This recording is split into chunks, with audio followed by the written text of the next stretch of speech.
Este vídeo está viralizado na internet. Acompanhe agora. Eu cresci no candomblé. Tenho até a tatuagem aqui até hoje, né? Iemanjá e... Mas, amadas, tudo que você puder imaginar que alguém possa fazer para encontrar Deus, eu fiz. E acontece que eu cresci num lar candomblecista. Minha mãe e meu pai eram do candomblé. Então, para mim, era como ir à igreja. E foi chegando um momento em que eu comecei a ficar incomodada com o fato de que tudo que eu precisava fazer, eu tinha que ir até um pai de santo para ele abrir uma consulta de búzios para mim e ele me falar o que eu poderia ou o que eu não poderia fazer. E então eu entendi o seguinte: quem é que pode consultar a Deus? É um pai de santo só? É uma mãe de santo só? Então eu vou me tornar mãe de santo. E no fim das contas, aquele homem que era meu pai de santo me disse: olha, você ainda é muito jovem, então vamos esperar ao menos até os teus 18 anos, você já vai ser maior de idade, para que você possa decidir o que você vai fazer da sua vida.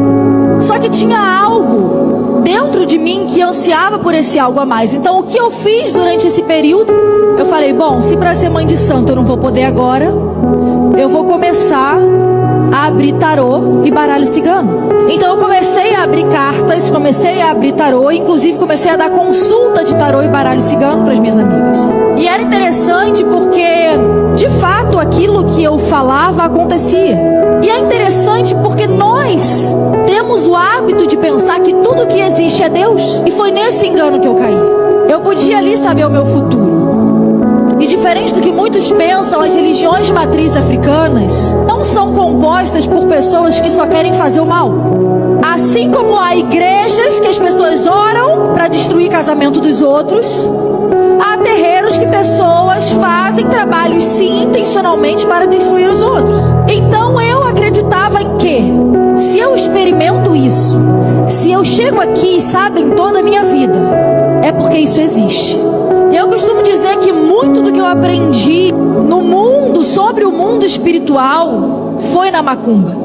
Eu me lembro que quando eu tive a experiência da minha conversão, no momento em que eu estava cansada e tinha algo que parecia errado comigo, porque incorporar, como nós chamávamos, era como ser batizado no Espírito Santo. E todos ao meu redor incorporavam e eu não. E chegou um dia em que aquele pai de santo, que era como meu tio, ele falou, olha, não tem como você ser mãe de santo se você não incorpora, né? E eu ficava revoltada porque eu estava ali, eu depenava a galinha, limpava o sangue, fazia tudo. Tinha gente que chegava ali, só ia lá para ver a vida, ia lá e a pessoa incorporava, eu pensava, meu Deus, eu sou menos espiritual, o que me falta? Tem algo errado comigo. E mal eu sabia que era Deus me guardando. Então foi marcada uma data e foi dito, não, você nesse dia vai ter que começar a incorporar. E quando eu estava a caminho do terreiro, esse homem que era meu pai de santo infartou e morreu. E na cerimônia de morte dele, porque nós fazemos uma festa, né, uma celebração, foi o momento que eu vi o mundo espiritual como ele realmente era. Onde aquelas entidades que pareciam amigas se revelaram de uma maneira que eu nunca tinha visto antes. Elas se xingavam, elas se culpavam. E eu ouvi uma frase que uma falava para outra, entidade que nós chamamos pombagira, né, no terreiro, enfim. Então eu ouvi uma falando para outra, ele se foi antes do tempo dele.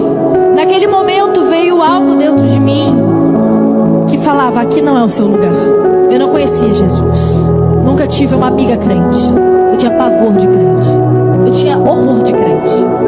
Então eu não conhecia aquela voz que me disse, aqui não é o seu lugar. Sabe, de repente você esteja em um momento da tua vida que você não sabe muita coisa, mas saber que esse não é o seu lugar é o suficiente. É o suficiente para você começar. E eu me lembro que naquele momento sentou uma mãe de santo do meu lado e falou, minha filha, não somos nós que escolhemos eles, são eles quem nos escolhem. E na época eu não sabia falar, tá repreendido.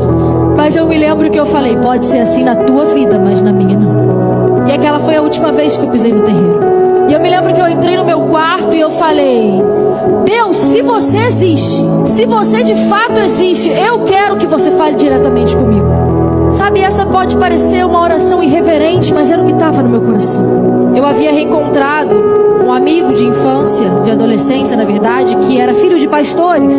E em resumo, nesse mesmo momento, nós Deus voltado a nos falar. Ele não sabia que eu era macumbeira. E eu me lembro que um dia, conversando no telefone com ele, ele falou assim: como eu quero que um dia você sinta o que eu sinto quando eu estou na presença de Deus.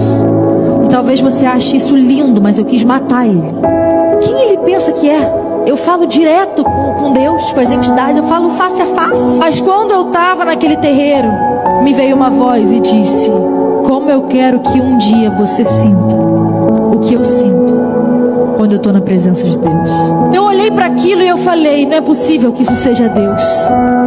Sabe, talvez você não conheça ainda a plenitude de Cristo, mas eu tenho a certeza que você foi criada com algo dentro de você que reconhece aquilo que Deus não é.